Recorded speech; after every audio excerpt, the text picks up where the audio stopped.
Hi, this is 𝗀𝗍, a third-year student from BS Electrical Technology, and welcome to PICO Tutorials.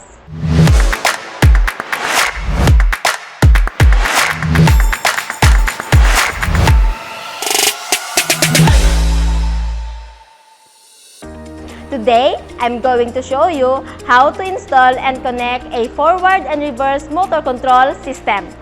Forward and reverse motor control is a motor run in two directions, enabling tasks like moving machinery forward or backward.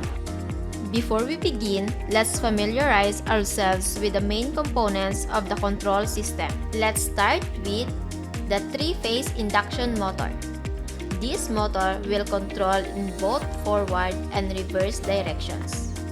2 units magnetic contactor act as electrically controlled switches.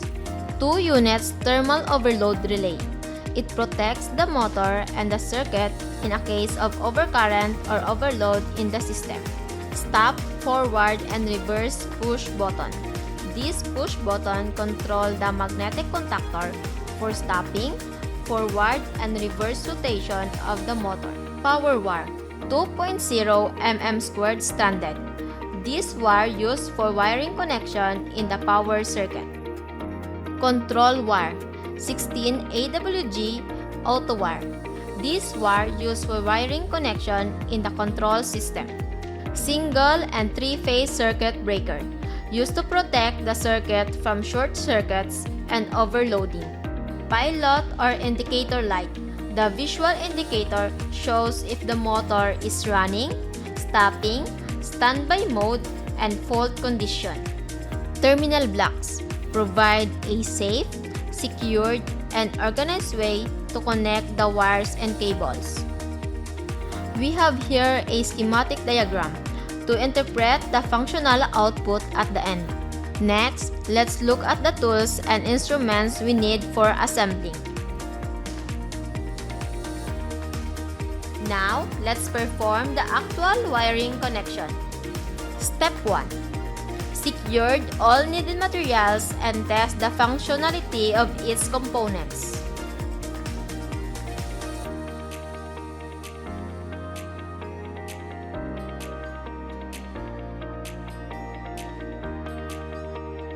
Step 2. Connect the auxiliary contact, normally open, of the forward contactor 13 and 14 in parallel to the start push button.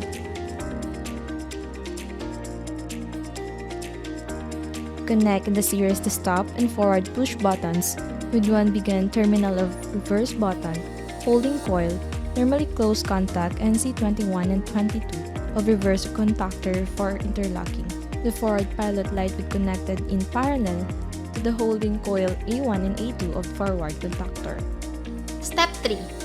From the end terminal of the reverse push button, it will be connected to the normally closed contact of forward magnetic contactor 21 and 22 in series with the holding coil A1 and A2 of the reverse magnetic contactor. The reverse pilot light will be connected in parallel to the holding coil of the reverse magnetic contactor.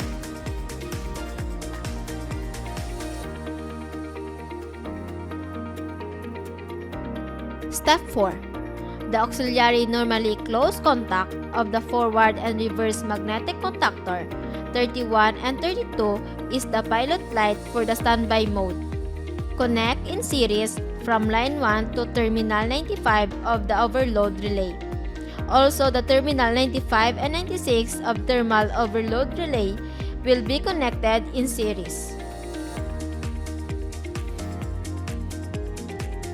Then, the terminal 97 and 98 of thermal overload relay will be connected in parallel. The fault pilot light will be connected to terminal 98. The line 2 will be connected in series to the indicator light.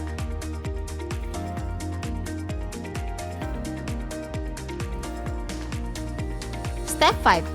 Install and connect the power circuit, 3-phase or single-phase circuit breaker.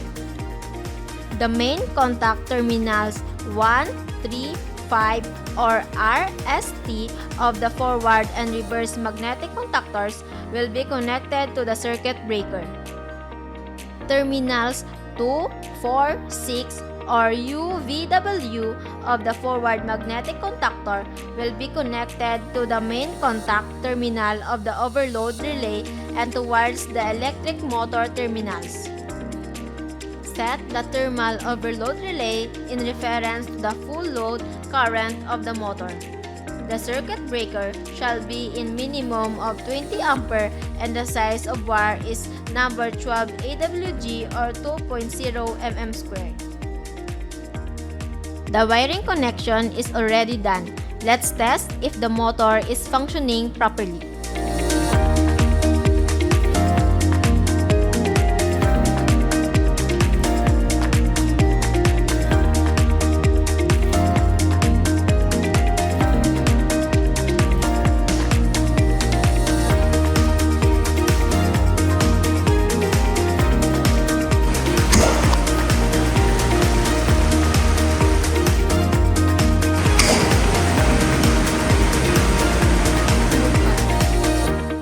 That's all for today. Thank you for watching.